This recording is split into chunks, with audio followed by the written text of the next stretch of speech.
Hi friends, have you guys seen the show Fit for TV on Netflix? It's a 3-episode series for The Biggest Loser.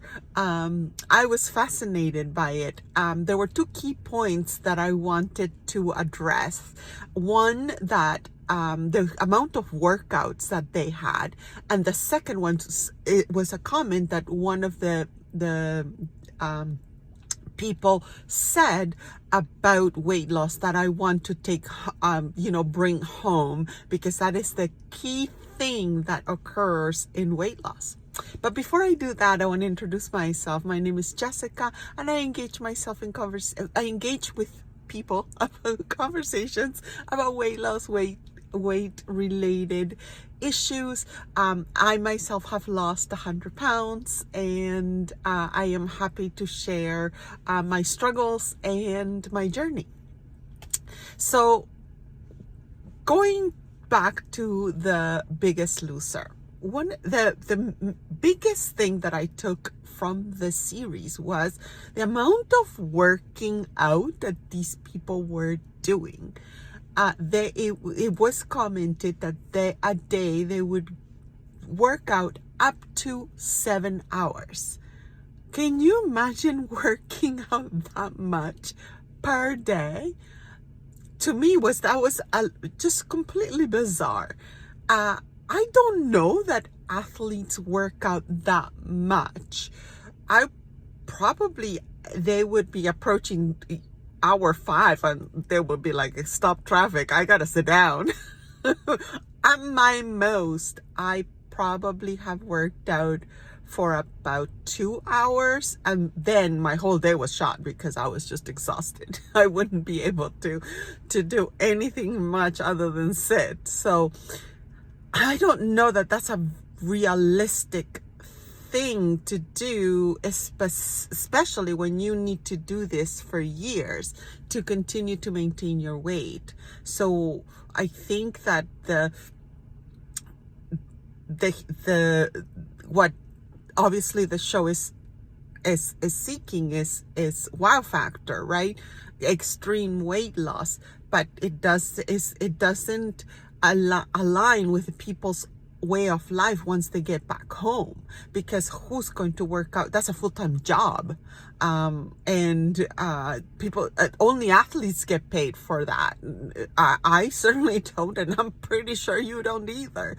I mean, we all have jobs, we all have things to take care of. Why on earth would you spend that much working out, especially when really at the heart of it, it doesn't contribute to your weight loss in terms of expenditure? Why you're much more you would benefit is from calorie counting and staying within 100 or 150 off of your caloric expenditure.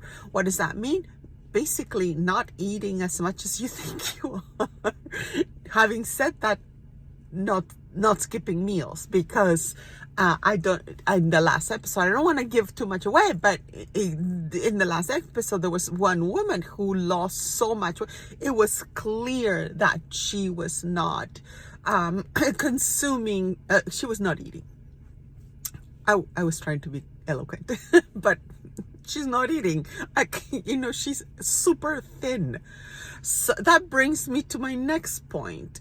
When you get to a certain level, at least for me, when I got to almost 300 pounds, I was 270.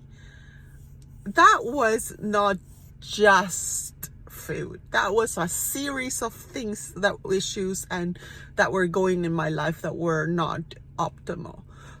And weaved in that situation was my ED. And because I had an issue, I had to come to terms with the fact that I couldn't trade that ED with another ED. Does that make sense? Because it would not put me any closer for me to maintain a healthy weight and be able to thrive health-wise. Because if I have eating disorder that requires me to gain 300 pounds, I can easily morph into another ED situation that shall remain nameless and induce other things, because the propensity for that to occur is very thin line, extremely thin, if you can believe it. It might not seem to right now, but because once you start losing weight and you see that you're losing weight, it's very easy to slip into I'm not eating at all. Does that make sense? So having said that, it was not unreasonable for some people to walk out and be extremely thin, and others to lose so much weight because of the regime that they were doing. Plus, there's underlying making fun of fat people. I didn't really like that in terms of, like, not the documentary, but the show itself. Now, the last thing I wanted to address, which I thought was very important, was that one of the comments that one of the people said was this: you think you have it figured out. You walk out of there thin, you think you have it all figured out, and then you don't. And that, my friends, is the essence of weight loss.